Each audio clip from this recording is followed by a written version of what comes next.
I want to talk about something that just popped into my head this morning as I was thinking about what am I going to talk about for meditation tonight. And this is kind of a common theme that I've talked about, I don't know, 50 times probably in the past, but it's going to be a slightly different take on it.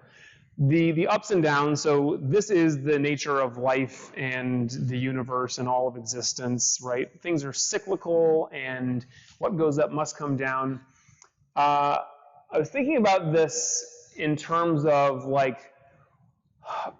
having a baby, because as I was taking care of Lolo this morning, it was like we were cycling through these ups and downs so fast. She's 1 second, she's like super happy and smiling and just like could not be in a better mood. And then 1 second later, she's crying. She's hysterically crying for no reason. We can tell. Now, probably she had gas or she, wet her diaper or whatever, but she goes like that, right? We change her diaper. She's immediately so happy. She's smiling again. And it was like, this is kind of funny, but also, I'm sure like with enough perspective, somebody who's gone through lots of ups and downs looks at, a teenager and things. You think that everything is so dramatic right now, like you will absolutely look back and think this is ridiculous. And then somebody even older looks back on somebody like middle age and things. You think this is all important stuff. None of this actually matters. Like you'll be fine. It's funny because it's funny because my pain and the pain of my child, I think, is hilarious. But the quick, like second to second emotional shift is not kind of a normal experience for us unless you have raised a child. We're more used to the kind of bigger rhythms, like we're awake and we're asleep, and then we wake up again and then we're asleep again. Right? If you're a baby, that happens. It's like I'm awake for 5 seconds and then I'm asleep again, and if I'm very lucky, she'll nap for like a half an hour and then she's back up again, needs to eat or something. So we can zoom out a little bit further. There are other ups and downs and rhythms of the body that I mentioned with babies that I won't mention for you, but there's, eating and then whatever comes after eating and all that stuff. Then there's like the rhythms of the world around us. Daytime, nighttime, the seasons, right? It rains and then the sun makes the rain evaporate and then it rains again.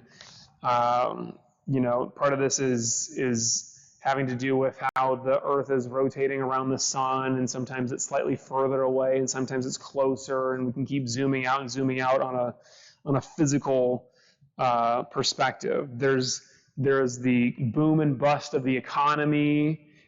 This is kind of a normal thing. Like everyone who's running for president is saying about how they did a better job and the other person's going to do a worse job. And for sure, that's true to some extent. But generally, there's just the natural boom and bust of the economy. There is everything has its cycle. Everything has its up and down. And you want to be able to recognize that and accept it.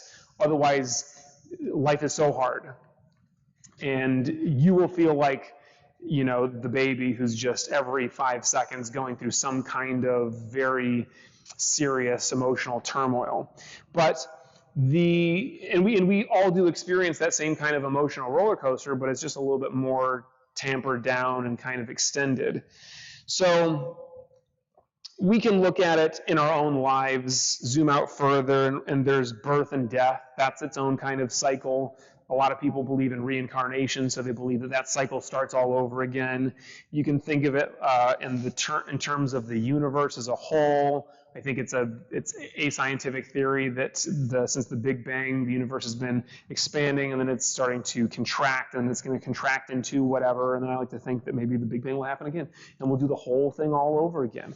Someday, trillions of years from now, I'll be giving the same exact talk, but maybe it'll be slightly better next time.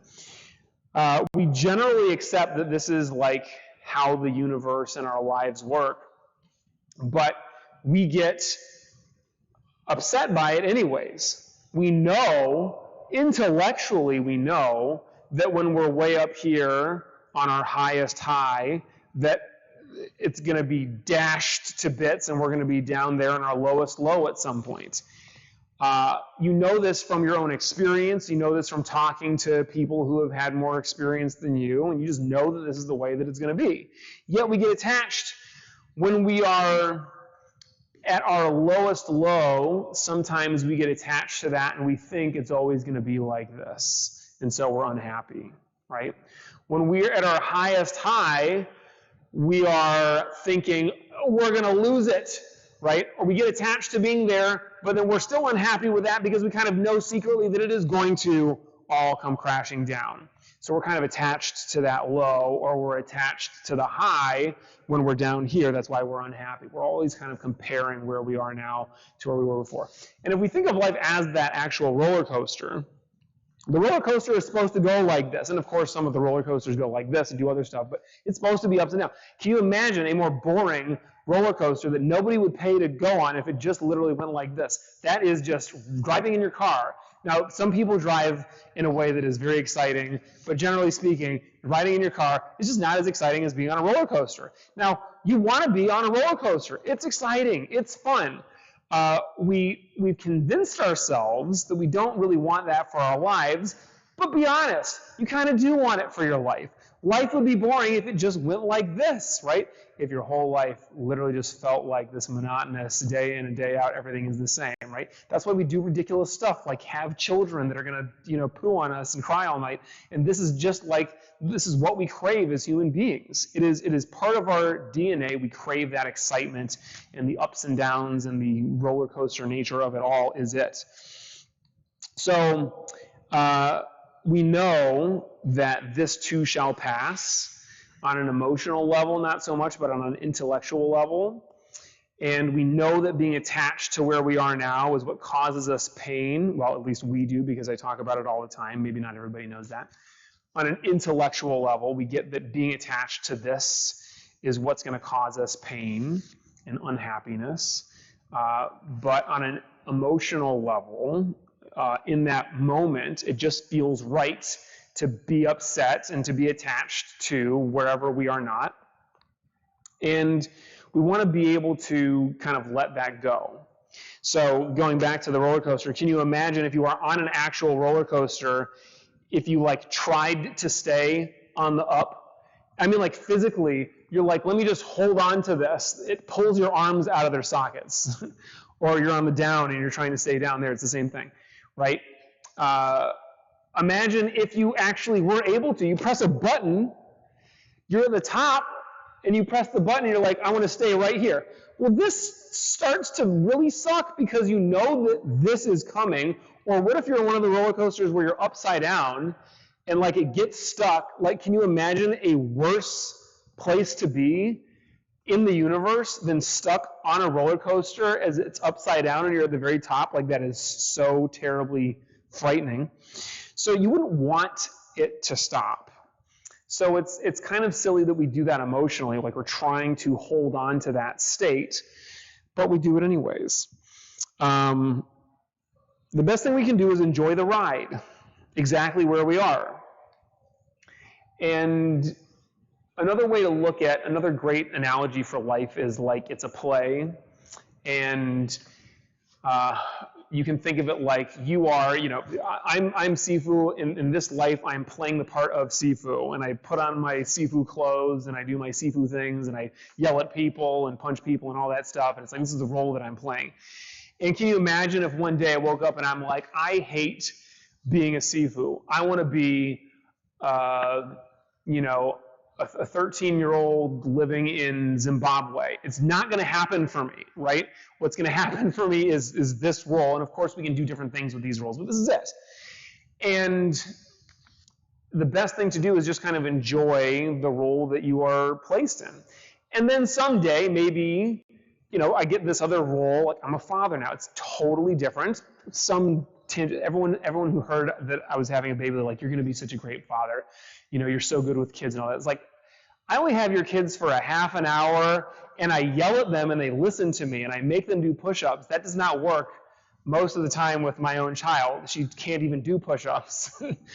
So it's very different in my experience. But I love it, and you know, if I had the baby and I was like, I wish I was just Sifu again, and she would just listen to me and stop crying, that would not lead to good parenting or a good experience for me. So what there is to do in that moment is just kind of enjoy the role that we are playing.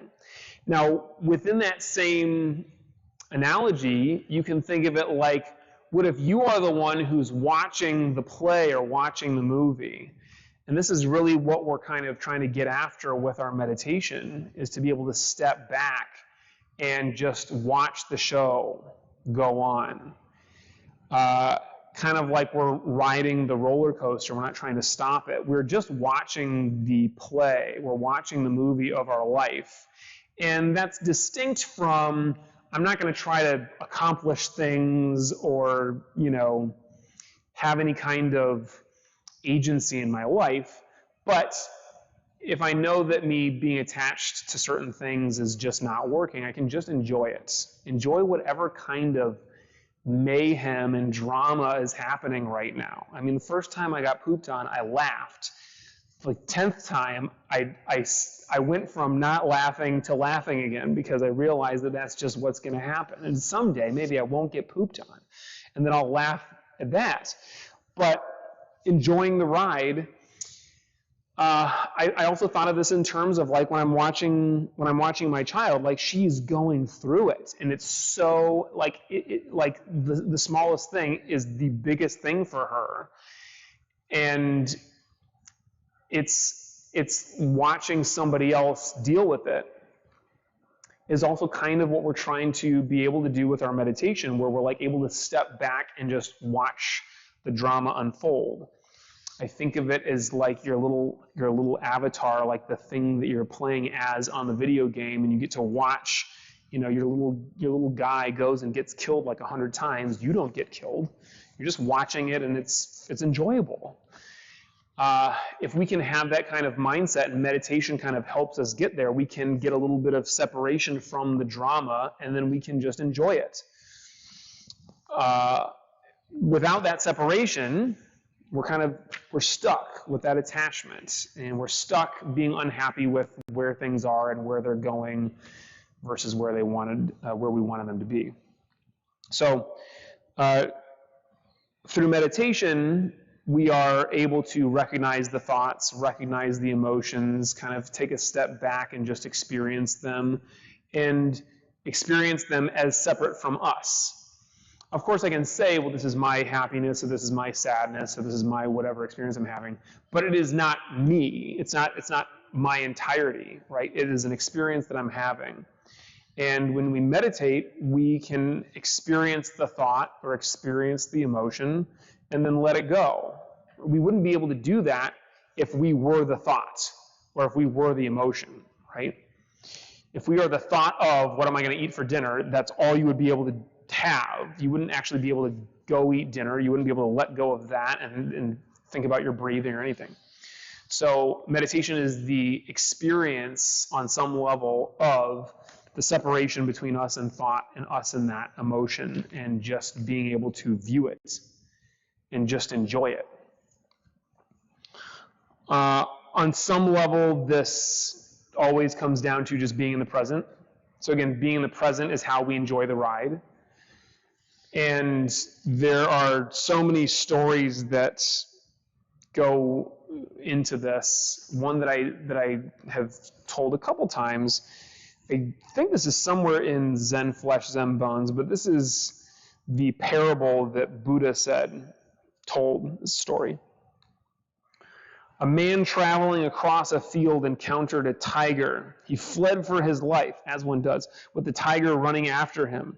Coming to the edge of a cliff, he caught hold of the root of a wild vine and swung himself down over the edge. The tiger sniffed at him from above. Trembling, the man looked down to where, far below, another tiger was waiting for him to fall so that he could eat him. Only the vine sustained him.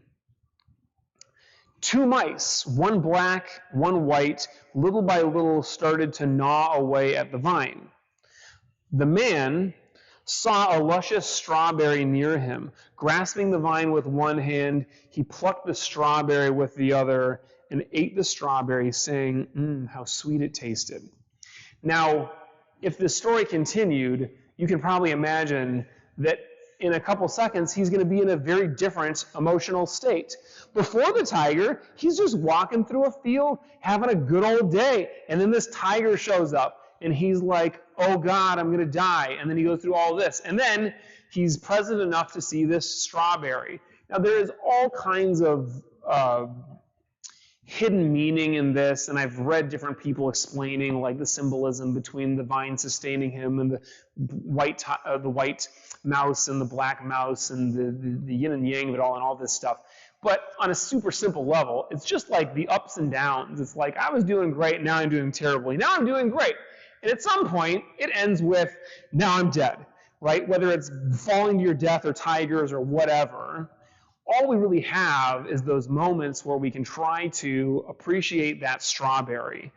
And how many of us do you think would really, in that situation, be able to appreciate the strawberry? Probably not many. Intellectually, you know, maybe this is the only thing I can do in this moment, is to appreciate the strawberry. And if you had the foresight to know you're about to die, your only choices are die without enjoying the strawberry or die after enjoying the strawberry. You probably choose to die after enjoying the strawberry. Now look, we all know that this is coming for us, right? We're going to die, probably not by tiger or dying or falling off of a cliff, but something equally deadly is going to get us all. And we don't like thinking about that, and thus we miss all these strawberries that are there for us to enjoy, because we're always thinking about how I've got to do this other thing, I'm attached to something in the future, I'm attached to something in the past, and really what is there for us now doesn't have to be all that dramatic, it doesn't have to be life or death, it's just this strawberry, or whatever it is that you like to eat that really brings you to the present. Of course, when faced with imminent death, or when faced with the knowledge that this is the last strawberry that you will ever eat, it becomes easier to appreciate it. And maybe sometimes that's the trick that you have to play on yourself, is like, I'm going to pretend that this is the last strawberry that I'm ever going to eat. And that will kind of fully thrust you into the moment and help you enjoy it. I like to play this trick on myself sometimes when I'm meditating and ask myself, what if this is the last meditation that I ever get to have? What if this is the last breath that I ever take? That would really switch things up, right? So when you are meditating tonight, I'm not saying that you have to really get into that life or death mode, but you might need it to kind of jog you out of whatever complacent state you find yourself in. And when you're done with meditation, maybe you'll be present enough to really appreciate the strawberry or the breath or whatever else it is that is present right here. Of course, it's easy to appreciate the highs on some level if you're not stuck on thinking about how you're going to lose it. But be able to appreciate that. And then when you're down here in the lowest low, we can still appreciate that, because we can appreciate it for the drama, we can appreciate it for the knowledge that it will pass, or we can appreciate it for the the sweetness that it gives the other moments in life. So whatever it is that you're experiencing in this meditation, try to just be in the present and let go of your attachments to wherever else it is that you're trying to be, and enjoy. Sit comfortably.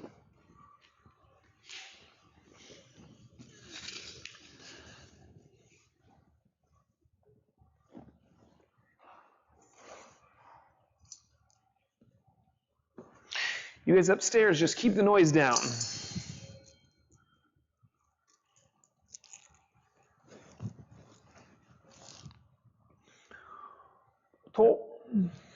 Close eyes, spine straight, eyes upturned, relax, watch the breath.